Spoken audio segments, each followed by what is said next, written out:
Karena banyak yang minta, saya dahulukan review dari Infinix Hot Note ya sob. Smartphone yang entah datangnya dari mana tapi membawa spesifikasi yang terlihat wah di harga yang cukup terjangkau. Katanya sih laku di Nigeria, tapi apakah dapat bersuara di Indonesia? Mari kita lihat saja.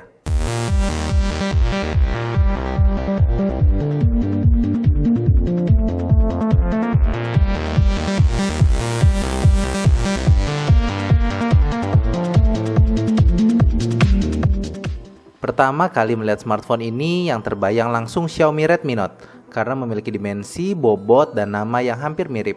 Ada note-note-nya gitu juga. Sebenarnya sih ada yang bikin menarik yaitu bagian back covernya karena ada garis-garis yang memberikan kesan logam gitu dan logo Infinix yang mengkilap bikin tambah greget. Tapi kalau warna hitam nggak begitu terlihat ya sob. Kalau sobat beli yang warna koper mungkin akan lebih kelihatan yang guratan-guratan logamnya. Saya udah pesen sih yang warna emas putih. Jadi nanti kita lihat saja sebagus apa. Tapi overall di sektor desain selain back cover nggak ada lagi yang terlihat spesial. Dimensi smartphone memasuki ranah phablet. Jadi untuk penggunaan satu tangan akan kurang nyaman. Untungnya posisi tombol power dan lock dan volume cukup mudah dijangkau ya sob. Pada bagian depannya juga terdapat 3 tombol kapasitif. Sayangnya nggak ada backlightnya. Kalau di suasana gelap untuk sebagian orang tentu jadi keluhan. Intinya di bagian desain ini walau nggak terasa spesial tapi nggak bisa dibilang biasa juga. Lumayan lah desainnya untuk HP harga segini. Oh iya sampai lupa ngomongin harga. Infinix Hot Note dijual dengan harga 1,599 juta.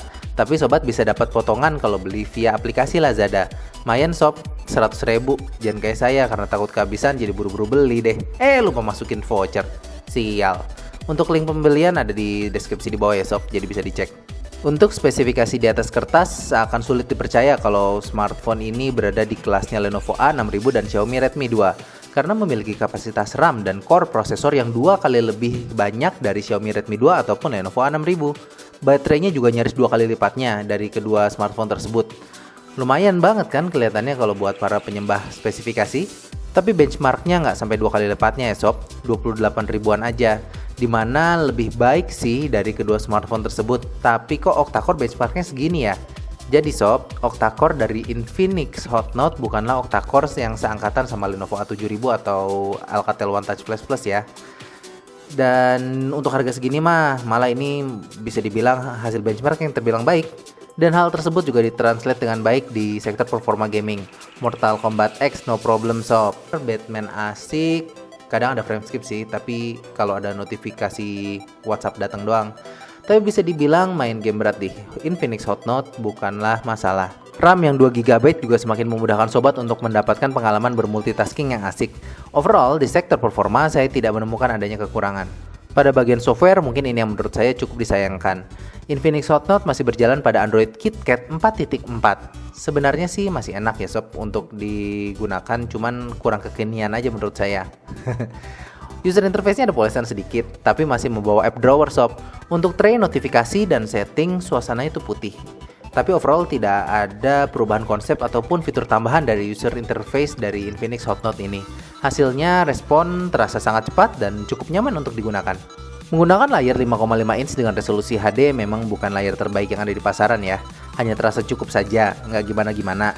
Masih ada gap juga antara panel dan layar sentuh sehingga sedikit mengganggu kalau cuaca terik, jadi sedikit ada refleksi gitu. Tapi untuk penggunaan biasa sih no problem. Ke bagian sensor mungkin dapat menjelaskan kenapa smartphone ini bisa seterjangkau ini harganya. Yang ada hanya sensor esensial saja, kompas dan gyro tidak ada ya sob.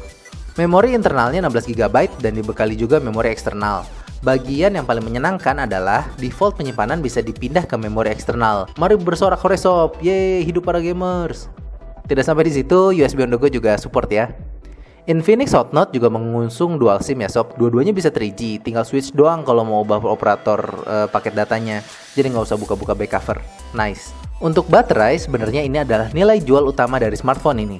Infinix Hot Note membawa baterai dengan kapasitas yang sangat besar yaitu sebesar 4000 mAh. Tapi nggak bisa dilepas juga ya sob baterainya. Kapasitas sebesar ini biasanya sobat temukan di tablet sob. Hasilnya luar biasa. Smartphone ini mampu berjalan selama 7 jam lebih screen on time. Mantap kan sob? Yang membuatnya lebih mantap adalah katanya membawa fast charging. Saya bilang katanya karena ini unit demo ya sob, dan charger yang dipinjemin ini masih sebesar 1,8 ampere outputnya. Dan saya dikasih tahu nanti kalau di paket penjualannya akan ada yang versi outputnya 3 ampere. Nah, nanti selanjutnya akan saya tes lagi. Jikalau benar, ini kombinasi yang menarik. Baterai besar, ngetesnya cepat. Wow. Ke bagian kamera, membawa kamera belakang 8 megapiksel terdengar standar ya sob untuk range harga segini. Hasilnya lumayan juga, walau nggak spesial sih. Untungnya shutter speed kenceng, jadi kalau mau jepret-jepret enak banget sob. Terdapat juga HDR, sekali lagi walau nggak begitu spesial, tapi masih cukup banget untuk penggunaan sehari-hari. Bershotnya juga ada, hasilnya bisa sobat lihat sendiri.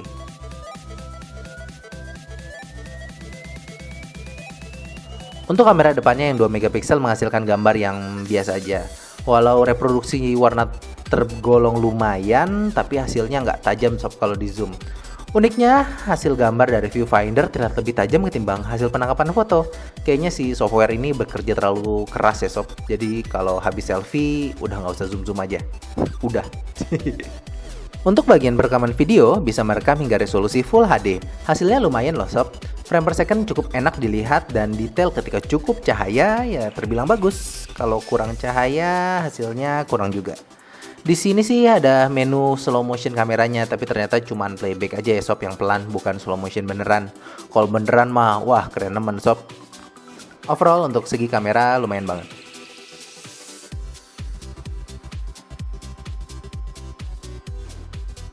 Ada juga fitur khusus yaitu Hot Note. Ini fungsinya mirip sama NFC sob. Jadi bisa tuker-tukeran foto dan file dengan hanya nempelin smartphone-nya aja. Tapi nggak semua smartphone mendukung ya sob, hanya bisa sesama smartphone dengan fitur Hot Note juga. Saya coba pakai Alcatel One Touch Flash Plus yang limited edition ya, yang versi yang dijual di Indonesia nggak bisa Hot Note soalnya. Jadi sekarang tuker-tukeran foto, video, atau file kalau misalnya sesama yang mendukung Hot Note gampang aja, tinggal tempel. Kesimpulannya adalah smartphone ini memang tidak membawa hardware terbaru. Menggunakan prosesor dan operating system yang tahun lalu adalah hal yang saya sayangkan. Tapi meski tahun lalu, untuk digunakan pada masa sekarang tuh masih cukup banget lah sob. RAM 2GB dan prosesor octa-core masih terdengar catchy banget kan? Harganya yang sekitar 1,5 juta membawa smartphone ini juga pantas untuk dilirik. Karena untuk saat ini dengan harga yang sama, sobat mungkin hanya mendapatkan smartphone dengan prosesor dan RAM setengahnya di brand lain. Melihat kembali bahwa keunggulan dari smartphone ini adalah performa gaming yang baik, baterai yang tahan lama, dan fast charging, mengisyaratkan bahwa smartphone ini mungkin ditujukan untuk kamu para gamers, tapi memiliki dana yang terbatas. Satu catatan lagi yang harus diingat bahwa smartphone ini belum mendukung 4G LTE. Jadi sobat mungkin masih harus puas dengan konektivitas yang 3G-nya saja. Sekian dari Moldy, semoga reviewnya mampu menjawab rasa penasaran sobat ya. Mohon maaf kali ini saya review duluan menggunakan unit demo karena yang minta review ini banyak banget. Saya ditanyain sampai tiap hari. Saya udah pesan yang warna goldnya juga sih, nanti mungkin kita unboxing juga yang warna gold. Sambil kita lihat apakah benar fast chargingnya benar-benar fast. Jadi kalau benar berarti smartphone ini memang benar-benar ultimate budget gaming smartphone. Jadi jangan lupa subscribe dan like ya sob. Sampai ketemu di video berikutnya dan Moldy out.